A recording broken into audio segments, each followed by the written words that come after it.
ای هموطن، درود بر شما. در تهیه و در پیشنهاد گروه ایجادی ما هست این لحظه باز یک برنامه نوبتی واژه‌زاری معانی و ما گروه ایجادی تمنا داریم که هر کدام شما در آغوش این وطن آزاده با اهل بیت، با احترام گذاشتن در شخصیت یکدیگر یک زندگی خوب، یک زندگی عاری از همه گونه داغ و دردها داشته باشید بسر. در برنامه با کمال احترام دعوت کردیم، با یک جهان اخلاصمندی دعوت کردیم و سپاس که ایشان نیز پذیرفتند و آمدند. مربی ورزش استاد دانشکده تربیت جسمانی وطن محمد داوود عادی نژاده را و صحبت خواهیم داشت همراه مهمان در موضوع نوروز. امید میکنیم که شما حتما و خواهید کرد در دل را به سوی ما و می توانید و می کوشید که بتوانید که بکشاید اسرار نهانی محتوای صحبت ما با پهلوان در موضوع نوروز را. شما به برنامه ما خوش آمدید. جان تشکر. رحمت برای دعوت. صدقه محبتتان، صدقه احترامتان. مثل که بوی بهار به دماغ می رسد. وطن با آمد نوروز نازنین، کهن‌ترین نوروز و همزمان جوان‌ترین نوروز مثل که جامعه نو به بر کردن دارد. شیلدیراس جوی باران، چهچه بلبلان، خنده بیغش کودکان، رنگین کمان، خنده آفتاب، سبزش سبزه ها چون از سینه خاک سر زدن جمال وطن را دگرگون کردن و دعوت شدید به آن خاطر که نوروز را گفتیم جشن کهن و همزمان جوانترین جشن و انا همین نوروز مثل که یک واسطه بود برای پهلوان ها را دعوت کردن به میدان نبرد. میدان دلیری را نوروز برای پهلوانی که غیرت داشت، کوشش داشت، هوس داشت مثل که وامین بود و پس نوروز فصل شما پهلوان هاست، مبارک شما باد.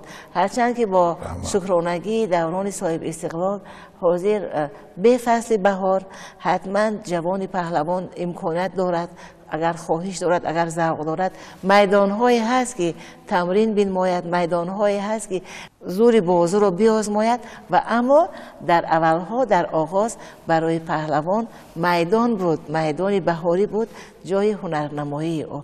همین میدان را که شما درک کردید و همین میدان نوروزگاه که بار اول آمدید، که با پهلوان ها شناس شدید و از نوروز تا به نوروز قصه های شما بفرمایید. درود پیام به مردم شریفی تاجیکستان، یک مردمی که اگر تمام عرصه جهانی را ورق گردانی کنیم بهترین تاریخ تمدن و سنت های اجدادی دارد. بله. همه چیزی که در دنیا مردم استفاده بوده، دولت های ابد قدرت کردن، از سرچشمه های تاریخی وقتی که میخونیم فکر و اندیشه میکنیم همه میراثی نیاگان ماست. ابتدا از نیاگان ماست، شروع از جانب ملت ماست. ملت ماست. این ملت کشف کردن، پیشنهاد کردن از جانب ملت ماست. یکمین پیدا شدن آتش در روی زمین. شان وقتی که بور یکم جشن گرفت آتش، هزم جنگ کردن در کار بود. یک معنا هزارها معنی دارد، این که یک هزم جمع کردن نیست، همدلی، یکدیگر فهمی، با یکدیگر مصلحت کردن، معامله سر شد، زندگی رواج گرفتن گرفت، همه این ملت ما ماند. هر کس نمیدونه که در باره خانه خودش چهار هزم جمع کند الاف برافروزد، نه، مردم جمع کردن، همدلی شد، یکدیگر متحدی شد، مردم حس کردن که باید متحد باشیم ما. بله. باز برمیگردیم به نوروزی عجم. عجم رو جمع نوروزی عجم کرد، چه انجمن در تخت جمع کرد. بله. عجم جمع و عجم جمع و عجم جمع به دوری گلخنی نوروزی جمع. خباری آریا در جشن نوروز برابر می شود همچون شب و روز، چه از بام جهان از تخت خورشید، چه از تخت عجم از تخت جمشید. عجم ماوای رستم شهری زردشت، دروشی سبز و سرخی کابه در مشت. و شبهای شبخون ماهی نشد که می آمد برون از چاهی نشد. عجم شعر و عجم شعر و عجم شعر، عجم را شعر محکم کرده کفشیر. از عهد رودکی تا عهد اقبال به شعر شاعران از شعر کفشیر. عجم شعر و عجم شعر و عجم شعر، عجم را شعر محکم کرده کفشیر. همین همه سطح بلند زندگی رسیدن سرچشمش از همین سنت های اجدادی ما است. بیدار شدن طبیعت، بیرون شدن از ظلمات، از خنکی، از سردی ها، از ناکامی ها، از 21 روزای وزبین زندگی. این نوروز می شود. و آرزوها طغیان میکنن. آرزوها طغیان میکنن، دل بیدار می شود. همین مردم در یک حس پیدا می شود که بار دیگر گویا که تولد شدن در این مردم. انا بعد سر می شود خرسندی مردم دهه به دهه. تمام جهود بعد جشنهای نوروزی البته بگوشتین نمی شود. مردم تیاری می بینند. به حضور پهلوان. به حضور پهلوان معنی ندارد. معنی هم ندارد. ما خیلی یک گودیم است که چواندازا دا می رود، یک گودیم است که نیزه پرتاها دا می رود. لیکن 90-95% مردم تاجیک در گجوب به نوروزگاه برای دیدار پهلوان ها می بیاند، لذت می برند. همین گوشتین چی خاصیتی دارد گوشتین که مردم از تماشای همون سیرشوی ندارند. بسیار لذت می برند. و برای همین پهلوان ها را دوست می دارند. سلامت باشید. ما هم خیلی سعادتمند هستیم این لحظه که در برنامه پهلوان داریم. برآمد باد صبح و باد نوروز، با کام دوستان و بخت فیروز. مبارک بادد این سال و همه سال، همایون بادد این روز و همه روز. چو آتش در درخت افکند گلنار، دیگر منقل منه آتش میفروز. بهار خورم است ای گل گجایی، که بینی بلبلان رو ناله و سوز. جهان به ما بس ابو دست باشد، برادر جز نکونامی میندوز. بهار خورم است ای گل گجایی، که بینی بلبلان رو ناله و سوز. این سال هم که بهار شد همون گل هست، همون بلبل هست. این نوروز یک آینه است، مکتب است، مکتبی هست که انسان خودش اصلاح میکنه. چرا نوروز از بین نرفت؟ نمیرود و نخواهد رفت. چرا؟ برای آنکه او سنت اجدادی و اولین های ما هم. ما فقط به سنت های اجدادی مینازیم، مالی مایی. و ایجادکاران به رنگ دیگر، به شکل دیگر، اما همین احساسی که درک کردنی هست و اما تصویر نشدنی، همین را کوشش میکنند که تصویر بنمایند. اما همین احساس را پهلوان ها چگونه درک میکنند؟ پهلوان ها یک گروهی هستند از همین ملت ما، از پیدایشش مردمی در احترام نشسته هم پس دایما در گجایی که نباشن. از دیروز تا به امروز از سرشویش تا حاضر پهلوان ها مردمی که احترامشون میکنن. چرا همین احترام رو پهلوان ها لایق شدند از پنداری شما؟ راهی درست باید رفت پهلوان. این یک رسم شدگی است در پهلوان ها. 3 ماه 4 ماه 5 ماه پیش تیاری نوروز میبینن. انا بعد وقتی که می آمدن، بعد پیشتر شاهان دولتدارا خود پهلوان داشتن همراهی خود. وقتی که آنها می آمدن به یک شهر دیگر، به یک دولت دیگر، همراهشون پهلوانشون در نوروز البته شرکت می‌ورزیدن. حتی شاهان همین تماشا میکردن، بسیار اهمیت میدادن. این یک چیز عادی نیست پهلوان بودن، هر کس پهلوان هم شدن. و نوروزگاه اولینه که شما برای شما میدان پهلوانی رو فراهم آورد در یادتون هست؟ بله بله بله، در دهه ما نوروز شد. همه پهلوان ها از همین نوروز سر میکنن. معرفی در نوروز میشوند. اگر غالب میآید شب خبر زیاد شدن میگیرد. نوروز به اون نام میدهد. بعد ناموس بعد میخیزد تا سال دیگره که باید من و همین پهلوان باید سبقت کنم غالب برایم. و بسیار یک پرینسیپ های خودش دارد که پهلوان باید همیره رعایت کند. بیحد سخت است وای. همین انسانی کامل میشود وای. پهلوان البته بسیار پاک بودن در کار برای پهلوانی. قانون انسانی از قانون حیات، همین قانون حیات باید رعایت کرد. باید پهلوان مردم ای خردسالی تا در حیات است خودش فراموش نکند. برای همین او را پهلوان مردمی میگن که مردم همون کارهای ناشایسته را از پهلوان انتظار نیستند. بله. برای همون همون نوروز دیه سر می شود تا پرچم در المپیادا برداشته می شود. ای همون جای فندامین. همون خشتی اولا میمور ای همون جا میموند همون مربی. بعد می رود در جودو می رود در سامبو می رود در والی می رود یونان و رومی می رود. نه که اساس شوق و هوس در دل او جوان بیدار میکند همون معلم اول. باید او را احترام کرد. در نوروزگاه از همون روزگاران تا این روزگاران از مربی‌هایی که بودند، از استادانی که دست شما را مثل که راست کردند، از نفرانی که در میدان پهلوانی مثل که دعا دادند، چه حکمت برداشتید و در روند زندگی، در روند تعلیم و تربیه به شاگردان، به پهلوان، بچه‌های جوان استفاده بردید که شما را به کار آمد حکمت اندوخته. خدا رحمت کنه اکه همرود نورعلیفه بیستان نصیحت میکرد، نمیموند، فیروز میکرد، خونش نمیستادم بسیاری وقت. قناعت کردن و صبر کردن سخن سر میکنن.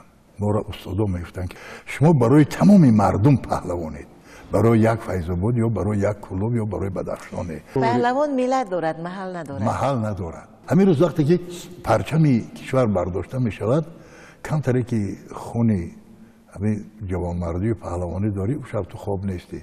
حاضر خیم شکرانه استقلالیت، پیشروی دولت همه شبکه‌ها کار میکنن. ما در گوجه‌ای که پهلوانا گوشتنگ نگیرن تماشا میکنیم. همین به نزدیکی در گرانسلم در تشکیل مسابقه جهانی بود. ورزشکاران ما گوشتنگ گرفتن. اکو خداوند بالا و پست آفرید، زبردستی هر دست آفرید. گوشتین گیر وقتی که گوشتین میگیرد و بای میدهد جای افسوس نیست.